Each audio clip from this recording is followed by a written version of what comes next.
அனைவருக்கும் வணக்கம்.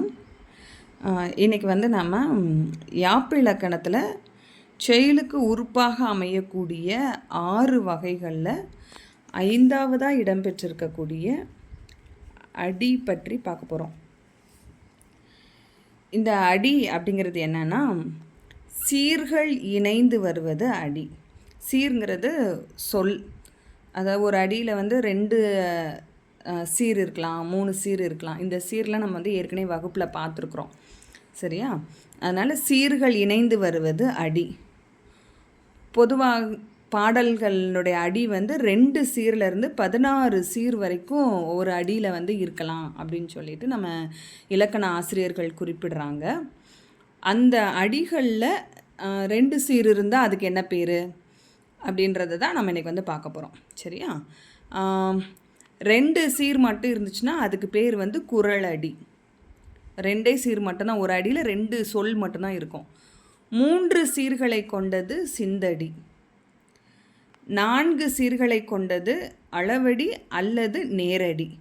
பெரும்பாலான பாடல்களில் நம்ம இந்த அளவடி அல்லது நேரடியை தான் பார்ப்போம், சரிங்களா? 5 சீர் இருக்குது அப்படின்னா அதுக்கு பேர் நெடிலடி.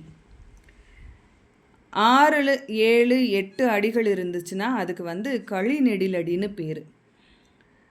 9 அடி சீரோ அல்லது 10 சீரோ இருந்துச்சுன்னு சொன்னால் அதுக்கு இடையாக களி நெடிலடி அப்படின்னு உரையாசிரியர்கள் விளக்கம் கொடுக்குறாங்க.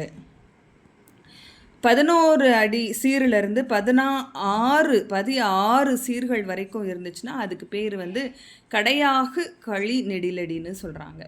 2 சீர்லேருந்து 16 சீர் வரைக்கும் தான் ஒரு அடியில் இடம்பெற்றிருக்கும். அந்த அடிகளுக்கு பெயர் குறிப்பிடப்பட்டிருக்கு. பாருங்கள், குறள் அடி 2 சீர் இருக்கும், சிந்தடி 3 சீர் இருக்கும், அளவடி அல்லது நேரடி 4 சீர் இருக்கும், நெடிலடி 5 சீர்கள் இருக்கும். 6, 7, 8 சீர்கள் இருந்தால் அதுக்கு களி நெடிலடின்னு பேர். 9, 10 சீர்கள் இருந்தால் அதுக்கு பேர் இடையாக களி நெடிலடின்னு பேர். 11 16 சீர் வரைக்கும் இருந்தால் அதுக்கு கடையாக களி நெடிலடின்னு பேர். இலக்கண ஆசிரியர் அந்த நெடிலடி வரைக்கும் சொல்லியிருப்பாங்க. இந்த களி நெடிலடி, இடையாக களி நெடிலடி, கடையாக களி நெடிலடி எல்லாம் உரையாசிரியர்களால் அந்த சீர்களின் எண்ணிக்கையை வைத்து பிரிக்கப்பட்டது, சரியா? இனி அடுத்த வகுப்பில் நம்ம கலிப்பாவினுடைய உறுப்புகள் உங்களுக்கு திரும்ப ஒரு தடவை சொல்லணும்னு நினச்சிருக்கேன். அதை சொல்கிறேன். நன்றி.